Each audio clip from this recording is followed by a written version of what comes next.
പറ്റത്തില്ല ഒന്നുമില്ല. ഈ പുള്ളിക്കാരൻ ഫോൺ പിടിച്ച് തറയിലോട്ട് ഒരൊറ്റ അടി, എൻ്റെ ഫോൺ പൊട്ടിപ്പോയി. അങ്ങനെ ഞാൻ കിടന്ന് ഭയങ്കര കരഞ്ഞു. എനിക്കങ്ങ് വിറച്ചു പോയി. ഞാൻ എന്ത് ചെയ്യണമെന്ന് അറിയാത്തൊരു ഇത്. അപ്പോൾ സിനിമ കഴിഞ്ഞ് കൊലപാതകങ്ങൾ കഴിഞ്ഞ് പിന്നെ നമ്മൾ എന്താണ് പറയുക, പെൺവാണിഭം അല്ല എന്താ പറയുക, സ്ത്രീകളുടെ നേരെ ഉണ്ടാവുന്ന അല്ലെങ്കിൽ ഒരു പെൺകുട്ടി നേരിട്ട് അതിക്രമത്തിലെത്തിയിരിക്കുകയാണ് ഇന്നത്തെ വിഷയം. ഇന്നത്തെ ടോപ്പിക്ക് അച്ചായനാണ്. അച്ചായനെ എത്ര പേർക്ക് അറിയും എന്ന് എനിക്കറിയില്ല ഈ വീഡിയോ കാണുന്നത്. ഫസ്റ്റ് ഓഫ് ഓൾ എനിക്കും ഭയങ്കര പ്രോപ്പറായിട്ട് അച്ചായൻ ആരാന്നൊന്നും അറിയില്ല. ഈ അച്ചായൻ്റെ ടോപ്പിക്കിലൂടെ വരുന്നത് എങ്ങനെയാണെന്ന് വെച്ചാൽ, റീസെൻ്റ്ലിയാണ് അച്ചായൻ കല്യാണം കഴിച്ചത്.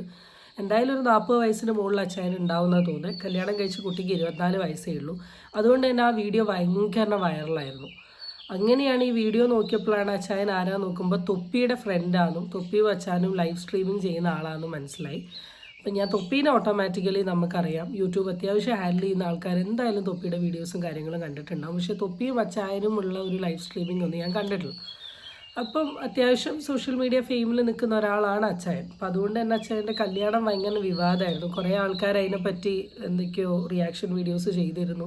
കുറേ നെഗറ്റീവ് കമൻസ് ഒക്കെ കണ്ടു. ഈ പടുകളവിന് 24 വയസ്സുള്ള പെൺകുട്ടിയോ എന്നൊക്കെ ചോദിച്ചിട്ട് എനിക്ക് അതിനെക്കുറിച്ചൊന്നും പറയാനില്ല. കാരണം അത് ഓരോരുത്തരുടെ ഇഷ്ടമാണ് ആരെ കല്യാണം കഴിക്കണം എന്നുള്ളത്. അവർക്കില്ലാത്ത പ്രശ്നം ഈ സമൂഹത്തിലുള്ള ആൾക്കാർക്ക് എന്താണെന്നൊക്കെ ആണ്, ആ ഒരു മെൻറ്റാലിറ്റിയാണ്. പക്ഷേ റീസെൻ്റ്ലി ഈ അച്ചായൻ്റെ വീഡിയോയുമായി ബന്ധപ്പെട്ടിട്ട് ഒരു ലേഡിയുടെ ഇൻ്റർവ്യൂ ഭയങ്കര വൈറലാവുന്നുണ്ട്.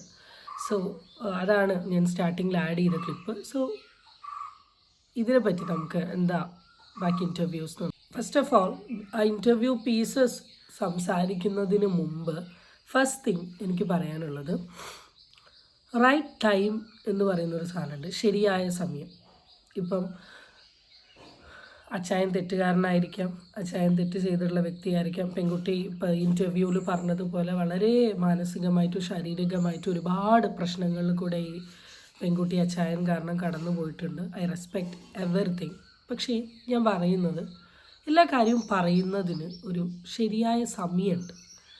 സമയം ലേറ്റ് ആകുമ്പോഴാണ് ഇതിന് ഭയങ്കര ബുദ്ധിമുട്ട് വരുന്നത്. ഇപ്പം അച്ചായൻ വിവാഹം കഴിഞ്ഞൊരു പെൺകുട്ടിയൊക്കെയായി ജീവിച്ച് അതിൻ്റെ ഇൻ്റർവ്യൂസും കാര്യങ്ങളും കൊടുത്തുകൊണ്ട് നിൽക്കുന്ന ഈ സമയത്താണ് ഇപ്പോൾ ഈ ലേഡിയുടെ ഇൻ്റർവ്യൂ വരുന്നത്. ആ ഇഷ്യൂ നേരിട്ട അതേ സമയം why don't you come up, ഞാനത് സീരിയസ് ആയി ചോദിക്കുന്നത്.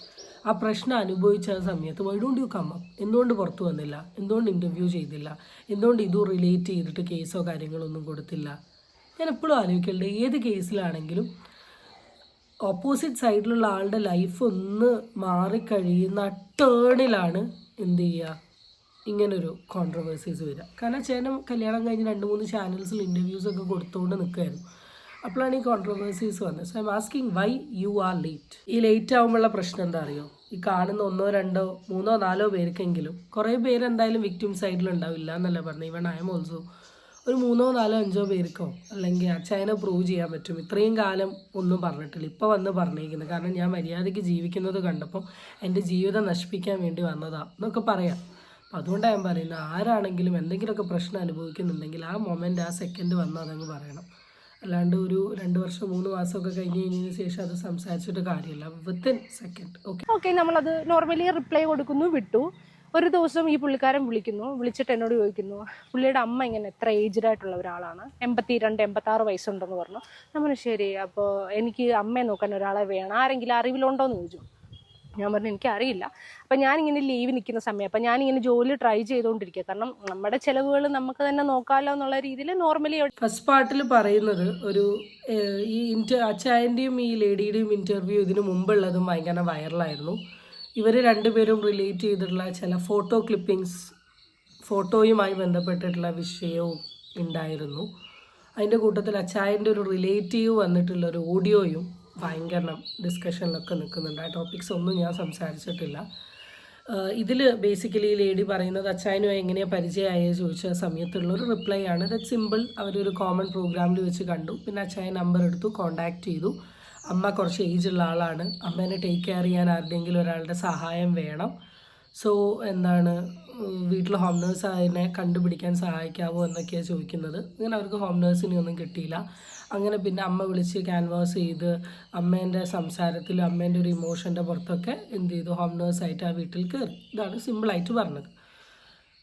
ഫസ്റ്റ് ഓഫ് ഓൾ ഈ ഹോം നേഴ്സ് എന്ന് പറയുന്ന ജോലി എല്ലാവർക്കും ചെയ്യാൻ പറ്റുന്ന ഒരു സാധനമൊന്നുമല്ല. കാരണം അതിന് ട്രെയിൻഡ് ആയിരിക്കണം. കാരണം ഏജ് ആയിട്ടുള്ള ഒരാൾക്ക് മെഡിസിൻ കൊടുക്കുമ്പം അല്ലെ പെട്ടെന്നൊരു ബ്രീത്തിങ് ഇഷ്യൂ വരുന്ന സമയത്തൊക്കെ എന്ത് ചെയ്യാൻ പറ്റും എന്നുള്ളത് നമ്മൾ ക്വാളിഫൈഡ് ആയിട്ടുള്ള ഒരാൾക്ക് ഹോം നേഴ്സ് ആവാൻ പറ്റും. ഇപ്പോൾ എന്ത് ബേസിസിലാണ് ഹോം നേഴ്സായി പോയേ എന്ന് എനിക്കറിയില്ല. ആൻഡ് സെക്കൻഡ് തിങ്, നമ്മൾ ഒരാൾ എത്രയൊക്കെ കൺവിൻസ് ചെയ്താലും നമ്മളുടെ ഒരു ഇഷ്ടമാണ് അവിടെ പോകണോ പോകണ്ടയോ എന്നുള്ളത്. എത്ര കൺവിൻസ് ചെയ്താലും ഇപ്പം എനിക്ക് താല്പര്യമില്ലാത്തൊരു കാര്യത്തിന് എന്നെ ഇപ്പം ഇനി ആരൊക്കെ വിളിച്ച് സംസാരിച്ചാലും എന്തൊക്കെ പറഞ്ഞാലും ഞാൻ മൈൻഡ് ചെയ്യാൻ നിൽക്കില്ല. ഞാൻ മൈൻഡ് ചെയ്യാൻ നിൽക്കില്ല എന്ന് പറഞ്ഞാൽ മൈൻഡ് ചെയ്യാൻ നിൽക്കുകയില്ല. എങ്ങനെയൊക്കെ പറഞ്ഞിട്ടുണ്ടെങ്കിലും ഞാനും ഏതെങ്കിലും ഒരു പോയിന്റിൽ വില്ലിങ് ആവുന്ന സമയത്ത് എനിക്ക് പോകാൻ പറ്റും. അപ്പം അങ്ങനെ ഒരു കല്യാണം കഴിക്കാത്തൊരു പുരുഷനും ഒരു അമ്മയുള്ള വീട്ടിലോട്ട് പോകുന്ന സമയത്ത് ഓട്ടോമാറ്റിക്കലി നമ്മളെ ഒന്ന് ശ്രദ്ധിക്കേണ്ടിയിരിക്കുന്നു. അമ്മ പ്രായമായതാണ്, കൈ വിറയുള്ളതാണ്. ആ അമ്മ എത്ര പ്രൊട്ടക്റ്റ് ചെയ്യും? എന്തെങ്കിലും ഒരു ഇഷ്യൂസ് വന്നാന്ന് ആലോചിക്കാവുന്നേ ഉള്ളൂ. കല്യാണം കഴിച്ച് ഭാര്യേൻ്റെ കൂടെ നിൽക്കുന്ന ഭർത്താക്കന്മാരുടെ അടുത്ത് നിന്ന് തന്നെ പ്രശ്നങ്ങൾ അനുഭവിക്കുന്ന എത്രയോ ഹൗസ് മെയ്റ്റ്സ് ഉണ്ട്. ആ ലോകത്താണ് പ്രായമായിട്ടുള്ള അമ്മ എന്നെ രക്ഷിക്കുമെന്ന് കരുതിയത്. That is the first mistake that you did. Learn to say no. പറ്റാത്ത കാര്യങ്ങൾ പറ്റില്ല എന്ന് പറയാം. ഇപ്പോൾ വിളിച്ച് കോൺടാക്ട് ചെയ്ത് ഞാൻ നോക്കാം, ശ്രമിക്കാം. ഇപ്പം എന്നോട് റീസെൻ്റ്ലി ഇപ്പോൾ ചില ആൾക്കാരൊക്കെ പറഞ്ഞു നിങ്ങളുടെ നാട്ടിൽ ഏതെങ്കിലും നല്ല പെൺകുട്ടികളെ കിട്ടും. അപ്പം ഞാൻ പറയും നോക്കാം. പിന്നെ എന്നെ വിളിച്ചിട്ടുണ്ടെങ്കിൽ അയൽസേ ഇല്ല കേട്ടോ, കഴിഞ്ഞു, ആ ടോപ്പിക് അവിടെ കഴിഞ്ഞു. പിന്നെ എന്നെ വിളിച്ചാൽ ഞാൻ അറ്റൻഡ് ചെയ്യുന്നതല്ല. അങ്ങനെ നമുക്ക് ഈ നോ പറയാനുള്ള കഴിവ് ലൈഫിൽ വേണം.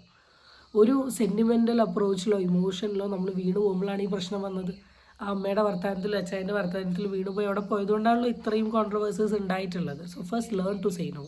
നമുക്ക് പറയാൻ പറ്റില്ല, പെൺകുട്ടീൻ്റെ സാഹചര്യം അത്രത്തോളം വളരെ മോശമായി, സാമ്പത്തിക സ്ഥിതി വളരെ താഴ്ന്നു നിൽക്കുന്ന ഒരു സിറ്റുവേഷനിലാണെങ്കിൽ പെട്ടെന്നൊരു ജോലി കിട്ടുന്ന സമയത്ത് പോവും. പക്ഷേ പോകുന്നതിന് മുമ്പ് നമ്മളുടെ സേഫ്റ്റി നോക്കുക. ഒരു സംശയം, നമ്മൾ ആ പുള്ളിയുടെ ആരോ ആണെന്നുള്ള രീതിയിലുള്ള കോണ്ടാക്റ്റ് ആ പുള്ളി നമ്മുടെ അടുത്ത്, അതായത് നമ്മളിങ്ങനെ ഭരിക്കത്തില്ല, ഇങ്ങനെ അത് ചെയ്യരുത്, ഇത് അങ്ങനെ ചെയ്യരുത്, നിന്നെ ഫോണിൽ ഇങ്ങനെ കോൾ വരരുത് എന്നാൽ ഈ പുള്ളിക്കാരൻ ഫോൺ പിടിച്ച് തറയിലോട്ട് ഒരൊറ്റ അടി, എൻ്റെ ഫോൺ പൊട്ടിപ്പോയി. പുള്ളിയുടെ സെയിം ക്യാരക്ടർ ചേഞ്ച് ചെയ്യുന്നു. ഒരു ദിവസം പുള്ളി എന്തോ ചെയ്തുകൊണ്ടിരിക്കുന്നതിൻ്റെ ഇടയിൽ പുറകിൽ കൂടെ വന്ന ഒരൊറ്റ അടിയുണ്ട്. നമ്മൾ അറിയുന്നില്ലല്ലോ ഇതിങ്ങനെ സംഭവിക്കുക. ഭരിക്കുക നമ്മളുടെ ആ സെക്കൻഡിൽ നമുക്ക് മനസ്സിലായിട്ടില്ലേ പുള്ളിയുടെ അപ്രോച്ച് മോശമാണ്, അല്ലെ പുള്ളി എന്നോട് പെരുമാറുന്നത് മോശമാണ്, എന്തിനു ക്ഷമിച്ചു നിന്നു? എനിക്ക് ആളോട് ചോദിക്കാനുള്ളത് എന്തിനു ക്ഷമിച്ചു നിന്നു? ഓക്കെ, ഇയാളുടെ സാഹചര്യത്തിൻ്റെ പുറത്താണ് അങ്ങനെ ഒരു ജോലിക്ക് പോയതെങ്കിലും നമ്മളോട് മോശമായി അപ്രോച്ച് ചെയ്യുമ്പം, നമ്മളോട് മോശമായി പെരുമാറുമ്പം, നമ്മൾ ഓവർ ഭരിക്കുമ്പം, അല്ലെങ്കിൽ നമ്മളെ ഫിസിക്കലി അബ്യൂസ് ചെയ്യാൻ ശ്രമിക്കുന്ന സമയത്ത്, തല്ലാനും ഇടിക്കാനും കുത്താനും ഒക്കെ ഇതിൽ ഇൻ്റർവ്യൂവിൽ പറയുന്നുണ്ട്. എന്തുകൊണ്ട് ഇത് സഹിച്ചു തന്നു?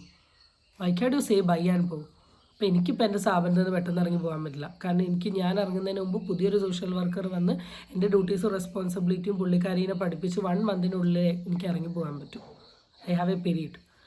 ഈ ജോബിന് ആ പീരീഡൊന്നുമില്ല, വേണ്ടാന്ന് തോന്നിയാൽ ഡിം എന്ന് പറഞ്ഞാൽ ഇറങ്ങിപ്പോവാം. എൻ്റെ ഓഫീസിൽ ചില ഇഷ്യൂസ് ഉണ്ടാകുന്ന സമയത്ത് ഞാൻ തന്നെ കരുതിയിട്ടുള്ളൂ നിർത്തിക്കൂടെയെന്ന്. പിന്നെ ഞാൻ കരുതും നിർത്തുക എന്ന് ലെറ്റർ വെച്ചാൽ വീണ്ടും 1 മാസം ഇവിടെ പണിയെടുത്തിട്ടല്ലേ പോകാൻ പറ്റൂ. എന്തുകൊണ്ട് പോയില്ല? ഈ 2 കാര്യങ്ങൾ, ഫോൺ വിളിച്ചുകൊണ്ട് നിൽക്കുമ്പോൾ ഫോൺ എറിഞ്ഞ് പൊട്ടിക്കുക, പുറകു കൂടെ വന്ന് ഇരിക്കുന്ന ഒരു ലേഡീനെ ഇട്ട് അടിക്കുക, ഇത് 2ഉം കേട്ടാൽ അറിയാം സൈക്കോയ, പക്ക സൈക്കോയ. അങ്ങനെ ഒരാളുടെ അടുത്ത് സർവൈവ് ചെയ്തതാണ് ഏറ്റവും വലിയ തെറ്റ്. അല്ല ഈ അച്ചായൻ എന്ത് തോന്നിയാസ കാണിച്ചു കൂട്ടുന്നത്? ഒരു പെണ്ണിനെ വിളിച്ചിട്ട് അടിക്കാനും ചവിട്ടാനും കുത്താനും ആണോ കൊണ്ടുവന്നത്?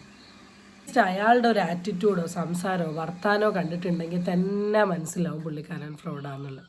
എന്ന് വെച്ചാൽ ഞാൻ ഇൻ്റർവ്യൂസിലല്ല പറയുന്നത്, ഈ പെൺകുട്ടി പറഞ്ഞതനുസരിച്ചിട്ട്. അപ്പം അങ്ങനെ ഒരു ഫ്രോഡായിട്ടുള്ള ഒരാൾക്കാരുടെ അടുത്ത് എന്തിനു നിന്നു എന്നുള്ളതാണ് ഞാൻ ആലോചിക്കുന്നത്. അച്ചായൻ നമ്മൾ ഉദ്ദേശിച്ച പോലെ ഒരാളല്ല കേട്ടോ. ഇയാൾ കുറച്ച് ടെററാണ്. ഇയാളെന്താ എങ്ങനെയെന്നാണ് ഞാൻ ആലോചിക്കുന്നത്. ഒരു പാവപ്പെട്ട പെൺകുട്ടീനെ ജോലി തരാമെന്ന് പറഞ്ഞ് വിളിച്ചുകൊണ്ട് പോയിട്ട് ഇങ്ങനെയൊക്കെ ഉപദ്രവിക്കുന്നു. എന്തായാലും അത്ര നല്ല മനുഷ്യനൊന്നുമല്ല. കാരണം കുടുംബക്കാരുമായിട്ട് വലിയൊരു കണക്ഷൻ ഇല്ല, കുടുംബക്കാർ ഫുള്ള് ഇയാളെ കുറ്റമാണ് പറയുന്നത് എന്നൊക്കെ ഇൻ്റർവ്യൂസിനിടയിൽ പറയുന്നുണ്ട്. കുടുംബത്തിലുള്ള ഒരാളുടെ റെക്കോർഡിങ് തന്നെ ഭയങ്കര വൈറലായി പോയിക്കൊണ്ടിരിക്കുകയാണ്. അപ്പം എനിക്ക് തോന്നുന്നത് ഒരു കല്യാണവീരനാണ്. മിക്ക ഇൻ്റർവ്യൂവിലും ആദ്യത്തെ ചോദ്യം ഇതാണ്, വൈ അച്ചായ ലേറ്റായി കല്യാണം കഴിക്കാൻ? അച്ചായൻ കുറേ കല്യാണം കഴിച്ചിട്ടുണ്ട്, നമ്മളിതിനെക്കുറിച്ച് അറിയായിട്ടാണ്. സ്ത്രീകളെടുത്ത് ഉപദ്രവം ചെയ്യുക എന്ന് പറയുന്നത് ഈസ് പണിഷബിൾ അണ്ടർ ലോ ആണ്. ഓക്കെ, അപ്പോൾ ഈ അച്ചായൻ ഈ പെൺകുട്ടീൻ്റെ അടുത്ത് ചെയ്തിട്ടുള്ള എല്ലാ സാധനങ്ങളും വിത്ത് പ്രൂഫ് ഉണ്ടെങ്കിൽ ഉടനെ കേസ് കൊടുത്തിട്ടുണ്ടെങ്കിൽ ഇപ്പം തന്നെ അയാളെ പിടിച്ചിടാം. പുള്ളിനെ ഞാൻ കണ്ടിട്ടുണ്ടേ, ആ കൈ കൊണ്ടൊക്കെ ഒരു അടി കിട്ടിയിട്ടുണ്ടെങ്കിൽ തീർന്ന്. മെയിൻ പരിപാടി ഇത് വെച്ചിട്ട് നമ്മൾ ഈ ഇല്ലായ്മക്കാരെ മുതലെടുക്കുക എന്ന് പറയുന്ന ഒരു സിറ്റുവേഷൻ ഉണ്ട്. അതാണ് പുള്ളി കാണിക്കുന്നത്. അത് വെച്ച് നമ്മളെ എന്താ പറയുക, നമ്മളങ്ങ് തളർത്തും, നല്ല രീതിയിൽ തളർത്തും.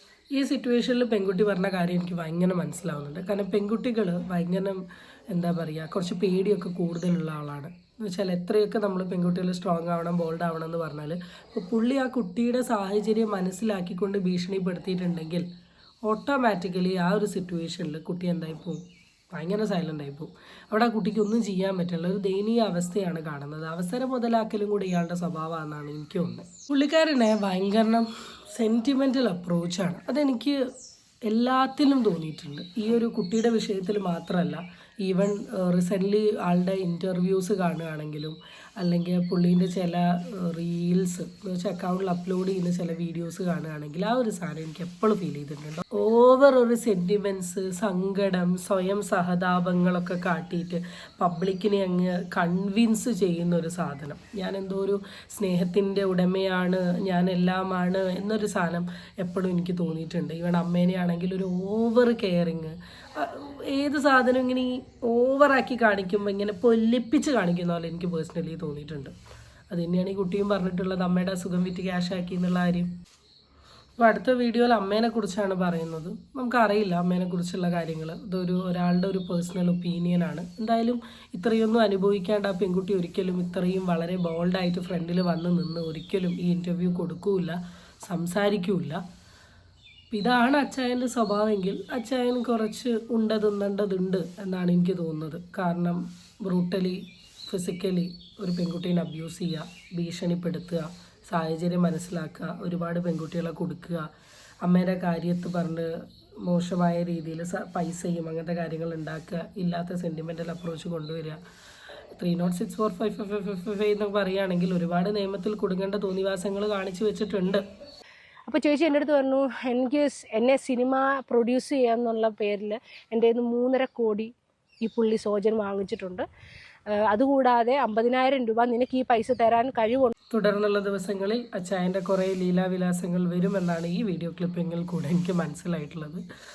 ഇത്രേ പറയാനുള്ളൂ. പലനാൾ കള്ളൻ ഒരു നാൾ പിടിയും. ഞാൻ വീണ്ടും തോന്നിവാസങ്ങൾ ചെയ്ത് കൂട്ടിയിട്ടുണ്ടെങ്കിൽ ഇന്നല്ലെങ്കിൽ നാളെ ഉറപ്പായിട്ടും പിടിക്കും.